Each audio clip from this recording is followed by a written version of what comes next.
ہمیں اس وقت پروگرام میں جوائن کر رہے ہیں شیر افضل خان مروت صاحب، ممبر قومی اسمبلی اور سینئر سیاستدان ہیں. کچھ عرصے قبل تک آپ پاکستان تحریک انصاف میں بڑے متحرک ایک رول بھی ادا کر رہے تھے. شیر افضل صاحب السلام علیکم. وعلیکم السلام. ویسے میرا نام یا تعارف جب کراتے ہیں نا تو سب جو ہیں مخمصے کا شکار ہوتے ہیں کہ اب کیا بولیں. اب یہ مخمصہ جس مخمصے سے جن لوگوں نے مجھے دوچار کیا ہے اللہ ان کو خود ہی شرمندہ کر دے. باقی جو آپ نے یہ بات کی نا آج کا جو یہ فیصلہ ہے اسلام آباد ہائی کورٹ کا، آپ نے ٹویٹ بھی کیا ہے شیر افضل صاحب. بہت شکریہ. میں عرض کروں کہ یہ اس دن میں بھی پیش ہوا تھا جس دن یہ ہیئرنگ تھی، اور میں جن آئی سی اے کا اس میں حوالہ دیا گیا وہ آئی سی اے میں نے دائر کی تھی.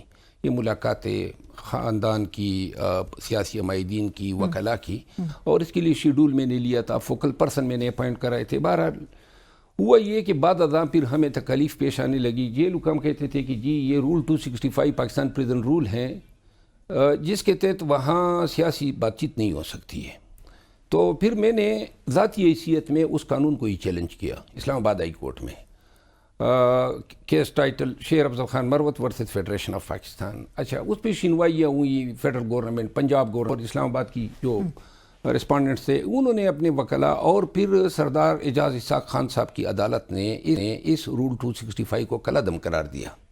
اب ایز وی اسپیک نو، اب جو ہم بات کر رہے ہیں تو یہ قانون اب سرے سے موجود ہی نہیں ہے کہ کوئی شخص جو ہے جیل کے اندر سیاسی بات نہیں کر سکتا ہے.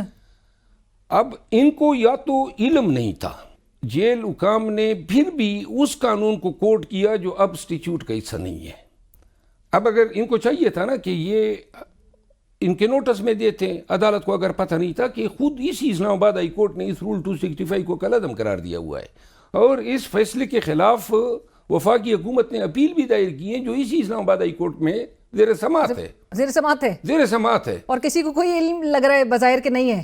جب یہ فیصلہ آیا تھا رول 265 جب کالعدم قرار دی تو میڈیا پہ بڑی سرکولیشن ہوئی تھی، اور ایکیڈیمکلی ان کو تیاری کر کے جانا چاہیے تھا. بہرحال قصہ مختصر یہ پی ٹی آئی کو بھی یہ اس بات کا کیا علم نہیں تھا شیر افضل صاحب، اور پی ٹی آئی کیوں نہیں اس کو جواز بنا کے؟ ایک تو علم نہیں تھا، اور یہ تو ایسا لگ رہا ہے کہ بظاہر کہ انہوں نے پورا سرنڈر کر دیا ہے کہ عمران خان صاحب کی. ایک تو یہ حق سرنڈر کیا. دوسری جو بات ہے جو انتہائی قابل افسوس ہے وہ یہ ہیں کہ خان صاحب کی ہفتے میں 2 ایام کے اندر ملاقاتیں خاندان کی، وکلاء کی، یہ ایک سیٹل تھا، اور اس پہ باقاعدہ حکام نے، وفاقی اور پنجاب حکومت نے کنسنٹ دیا تھا. ان کی کنسنٹ سے ایک شیڈول جاری ہوا تھا، اور اس کے بعد یہ فیصلہ قانون کی نظروں میں فائنلٹی اٹین کر چکا تھا. تو لہٰذا اگر ان ایام پہ یہ ہماری ملاقاتیں نہیں کروا رہے تھے، وہ تو سلمان صاحب نے بھی کہا نا کہ 5 ماہ سے ہمارے لیے زیادہ ضروری کیا تھی. جو وہ کہہ رہے ہیں، آپ سلمان صاحب کی بات سن لیجئے، وہ کہتے ہیں کہ ہمارے لیے زیادہ ضروری جو ہے، زیادہ اہم تھی کہ 5 مہینے سے جو ملاقاتیں نہیں عمران خان صاحب سے کرائی جائی تھی وہ اس کو بحال ہم کرواتے تو ہمارے لیے بڑا ایک جو موٹو تھا وہ یہ تھا. جو فیصلہ ہوا ہے، جو پہلے سے شیڈول طے تھا، وہ بھی اپیل میں ڈویژن بینچ نے دیا تھا. تو لہٰذا وہی عدالت اپنی ہی عدالت جو کہ ڈویژن بینچ کا فیصلہ ہے اس میں کورٹ آف اپیل تو نہیں ہے کہ انہوں نے آئی سی اے میں پھر جو ہیں اس کو ریوزٹ کیا. پہلی بات. دوسری بات یہ ہے کہ اس آئی سی اے میں ہائی کورٹ کی فائنڈنگ، شیڈول یا فیصلے کو تبدیل کرنے کا اختیار صرف سپریم کورٹ کو تھا. مسئلہ یہ تھا کہ انہوں نے نومبر سے ملاقاتیں نہیں دی تھی، یعنی اس فیصلے کی وائلیشن ہو رہی تھی. وائلیشن میں کنٹیمپٹ آف کورٹ کی پروسیڈنگ ہے. کنٹیمپٹ آف کورٹ کی جورسڈکشن میں 204 آرٹیکل 204 میں آپ آرٹیکل 199 میں دی گئی فائنڈنگز کو سیٹ اسائڈ نہیں کر سکتے. آپ زیادہ سے زیادہ محدود رہتے ہیں کنٹیمپٹ کی پروسیڈنگ تک. لیکن انہوں نے جو کرمنل اوریجنل جورسڈکشن میں جو فیصلہ یہ موجودہ دیا ہے، میں یہ سمجھتا ہوں کہ ایک تو یہ فیصلہ جو ہے خلاف قانون ہے، نمبر 1. نمبر 2، یہ بنیادی انسانی حقوق ہیں کہ آپ ایک شخص کا ایک ایسا چھین رہے جس پہ پہلے جو قدغن تھی وہ بھی ختم ہو چکی ہے، اور اب آپ اسے کہتے ہیں کہ آپ کا کوئی بیان عوام کے سامنے یا آپ کے پارٹی ورکر کے سامنے نہیں جائے گا. اور پارٹی کو اعتراض نہیں ہے، اور کیوں کر یہ راضی ہوئے یعنی اگر یہ راضی نہ ہوتے تو تب بھی ICA میں تو فیصلہ تھا نا کہ 2 ایام میں ملاقاتیں ہوں گی, تو لہذا ان کا انڈرٹیکنگ دینا کہ جی ہم آگے نہیں بولیں گے, سمجھ نہیں آتی ہے کہ یہ آپ کو ویسے سمجھ تو کافی آتی ہے, آپ کو اس کے براڈر جو ٹارگٹس ہیں یا آبجیکٹو ہے وہ کیا نظر آ رہا ہے؟ مجھے تو یہ سمجھ آ رہی ہے کہ جو ان کے پاس فیصلہ تھا ICA میں, جو جس فیصلے میں وکیل تھا اور جس میں ہم نے یہ شیڈول لیا تھا, اس فیصلے کو کرمنل اوریجنل جورسڈکشن یا آرٹیکل 204 میں تو ہائی کورٹ چینج یا الٹر تو نہیں کر سکتی تھی, تو لہٰذا زیادہ سے زیادہ انہوں نے اسی پہ زور دینا تھا کہ جیل حکام یہ بتائیں کہ نومبر سے لے کر آج تک یہ ملاقاتیں کیوں نہیں دیے. اگر ان کی کوئی جسٹیفیکیشن نہ آتی تو ہائی کورٹ کو چاہیے تھا کہ بھائی اگر آرٹیکل 204 میں کوئی سزا دینی تھی تو شوکاس کرتے, چارج شیٹ کرتے, بجائے اس کے کہ یہ کروانے کے انہوں نے کہا جی کہ ہم ہاتھ جوڑ کے کہتے ہیں ہم منہ سے لفظ نہیں نکالیں گے, تسلیم کرتے ہیں جو آپ چاہ رہے ہیں. تو لہٰذا بہت افسوس ہے, یعنی انہوں نے خان کی آواز بند کی ہے. لیکن وہ کہہ رہے ہیں کہ عمران خان صاحب کا اگر کوئی بھی پیغام ہوگا وہ کسی نہ کسی ذریعے سے آ جائے گا, ٹاک شوز میں آ جائے گا. ٹاک شوز میں یعنی کہ آپ خان صاحب سے ملاقات کر آئے, آپ نے وہاں پہ باتیں نہیں کی, اس کے بعد پہلے آپ ٹاک شو میں دعوت دیں گے, کسی کو کہیں گے مجھے بلوائیں تاکہ میں خان کی بات پہنچاؤں, یا پھر تو آپ کے خیال میں سوشل میڈیا ہی کے تھرو ہونا چاہیے تھا, کیونکہ سوشل میڈیا کے حوالے سے تو آپ نے بھی کہا تھا کہ اس پہ تھوڑا ذرا یہ کم شور جو ہو رہا ہے وہ کم ہونے کی ضرورت ہے. نہیں, یہ سوشل میڈیا کے تھرو تو یہ اپنی شان کی گستاخی سمجھتے ہیں. سوشل میڈیا پہ تو یہ بات کرنا بھی جو ہے اپنی شان کی گستاخی سمجھتے ہیں. وہ تو الیکٹرانک میڈیا میں جو وہاں جیل کے ساتھ موجود ہوتی ہے ان کے کیمرے, ادھر جا کے پھر صرف اور صرف تقاریر تک ہی یہ لوگ ہیں. 2 سال سے 85 کروڑ روپے سے زیادہ رقم یہ وکلا لے چکے ہیں. 85 کروڑ سے زیادہ 85 کروڑ سے زیادہ رقم یہ لے چکے ہیں. اور کمال بات یہ ہے کہ اتنے بیہودہ خود ساختہ فرضی کیسز میں خان آج تک نظر بند ہیں. سب سے پہلا سوالیہ نشان تو کارکردگی پہ اٹھتا ہے, کیا نتائج دیے. اور اگر آپ فی مقدمہ یا فی ہیئرنگ ڈیٹ اگر حساب لگا لینا تو لاکھوں سے اوپر جو ہیں صرف وکلا کو ایک ایک پیشی کے مل رہے ہیں. اور میں آپ کو عرض کروں نا, یہ جو کل سلمان اکرم راجہ صاحب نے ڈاکٹر بابر اعوان صاحب کو روکا ہے, جی اور جو بڑی عزت کرتے میں ہیں, آپ کو عرض کروں نا, فیصل چودھری صاحب کو جو ہے ان کا ٹیم سے نکال دیا, لیگل ٹیم سے نکال دیا. میں بھی خان کا وکیل تھا, کوئی 74 کیسز ان کے لیے میں نے کیے, اور اس کے علاوہ بھی یہ بیرسٹر گور صاحب نے کیے ہیں, علی ظفر صاحب نے کیے ہیں, اس کے علاوہ شعیب شاہین صاحب نے کیے ہیں الیکشن کمیشن میں, اور اس کے علاوہ اور بھی وکلا ہیں ILF کے. اب میں آپ کو مزے کی بات بتاؤں, یہ سب نکالے جا چکے ہیں. جتنے میں نے نام بتائے نا, ان میں سے کوئی بھی اب خان کا وکیل نہیں ہے ماں سوائے ایک وکیل کے, سلمان صفدر صاحب کے. لیکن یہ تو کہہ رہے ہیں کہ ہر فیصلے کے پیچھے عمران خان صاحب کی خود کی رضامندی شامل ہے. عمران خان صاحب کو کیا پتا ہے کہ کتنی فیس دی گئی ہے اور کتنے کیسز. نہیں, لیکن نکالنے پارٹی میں کون رہے گا کون نہیں رہے گا, اس سے متعلق تو عمران خان صاحب آپ کے خیال میں نہیں. عمران خان دیکھیں, خان صاحب کا تو نعرہ ہے ریاست مدینہ, ٹھیک ہے نا, تو ریاست مدینہ میں بغیر سنے فیصلے ہوتے ہیں.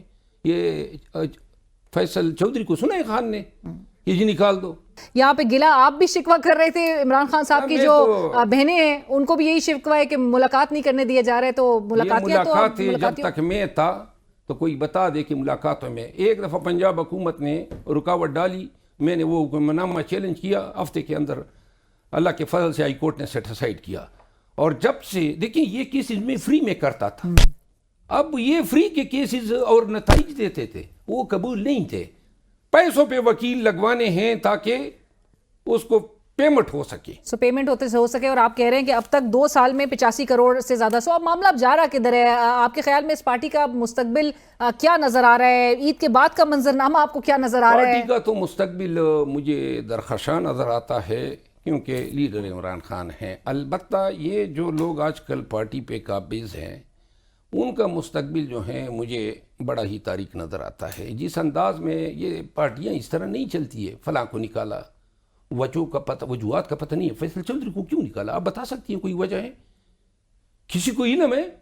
یعنی کہ سلمان اکرم راجہ صاحب کو فیصل چودھری کی شکل پسند نہیں ہے تو بس ٹھیک ہے ہم نے, اور جو الفاظ انہوں نے استعمال کیے, وہ کہہ رہے ہیں کہ کوئی ذاتی لڑائی نہیں ہے.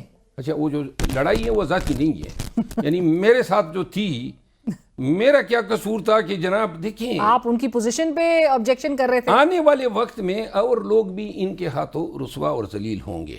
شیخ افضل صاحب یہ ضرور بتائیے گا, آپ نے کہا تھا کہ, اور آپ نے گنڈاپور صاحب کے حوالے سے دیکھا کہ انہوں نے آلریڈی کے پی میں پارٹی کی صدارت جو ہے وہ تو منصب کھو دیا, لیکن عید کے بعد کا منظرنامہ آپ کو ان کے حوالے سے بھی نظر آ رہا ہے وزارت اعلیٰ کا منصب جو ہے وہ خطرے میں؟ میرا خیال ہے کہ گنڈاپور صاحب کے لیے میرا نکالا جانا ذرا تھوڑا سا نیک فال نکلا. ہاں, کیونکہ وہ میرے نکالنے کا رد عمل دیکھ کے تھوڑا سا شاید اتنی جلدی اس پہ وار کرنا مناسب نہیں ہے, اور اگر میں نہ نکالا جاتا تو شاید اب تک ان پہ بھی اٹیک ہو چکا ہوا تھا گنڈاپور صاحب پہ. ہاں, یعنی میں نے کہا نا کہ وہ تھوڑا وقت جو ہے اس میں مل گیا. دیکھیے گنڈاپور صاحب, میں اچھی طرح پارٹی کی نس نس سے واقف ہوں اور مجھے علم ہے کہ اندر کیا پک رہا ہے. وقت کی دیر ہے.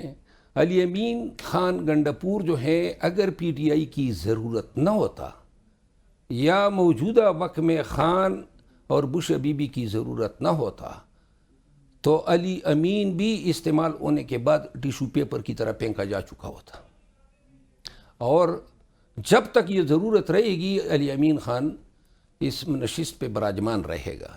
اور خان جو ہے ان حالات میں اس کی جو قوت فیصلہ ہے شدید طور پہ متاثر ہوئی ہیں جب اس کو انفارمیشن تک رسائی نہیں ہے, حقائق تک رسائی نہیں ہے, اور اسی کا فائدہ اٹھا کے ان کے گرد گھیرا ڈالے ہوئے لوگوں نے جو ہیں پارٹی کا ستیہ ناش کیا ہوا ہے. یہاں تک کہ بھی کہا گیا کہ ان کو غلط جو ہیں وہ خبریں, نہ صرف غلط خبریں بلکہ اخبار بھی, شاید جعلی اخبار عمران خان صاحب تک پہنچایا جاتا ہے. بٹ کس طرح سے ان کا پیغام اب باہر آئے گا شیخ افضل صاحب؟ یہ ان کے لیے اب جو ووٹرز ہیں اور جو سپورٹرز ہیں, جو کہ آلریڈی آپ جب پارٹی کا حصہ بھی تھے تب بڑا نالا ووٹرز نظر آتے تھے کہ عمران خان صاحب کو باہر نکالنے کے لیے قیادت کیا کر رہی ہے, سو آپ کو لگتا ہے کہ یہ غم و غصہ لوگوں کا بڑھے گا اب اس سے؟ میرا خیال ہے کہ عید کے بعد آج کل جو لوگ میڈیا پہ مجھے گالم گلوچ دے رہے ہیں یہ وہی لوگ ہیں جو ڈائریکٹ ہو جائیں گے اس طرح, جو تھوڑی دیر پہلے یعنی کچھ عرصہ قبل ہمیں ہیرو بنا رہے تھے, اور پی ٹی آئی میں صبح کو ہیرو شام کا زیرو جو ہے نا وہ جلد ہی نظر آتا ہے. مجھے لگ رہا ہے کہ یہی لوگ جو آج کل سلمان اکرم راجہ صاحب کی زبان بول رہے ہیں یہ عید کے بعد انہی کی سرجری پہ لگے ہوں گے. عید کے بعد آپ نے یہ شیر افضل صاحب پیش گوئی کر رہے ہیں کہ عید کے بعد جو موجودہ قیادت ہے اس کو ایک عوام کا ایک غم و غصے کا سامنا ضرور, اور وہ عوام کے ہاتھوں وہ کہہ رہے ہیں سرجری کے لیے قیادت جو ہے وہ تیار ہے. تھینک یو سو مچ شیر افضل صاحب.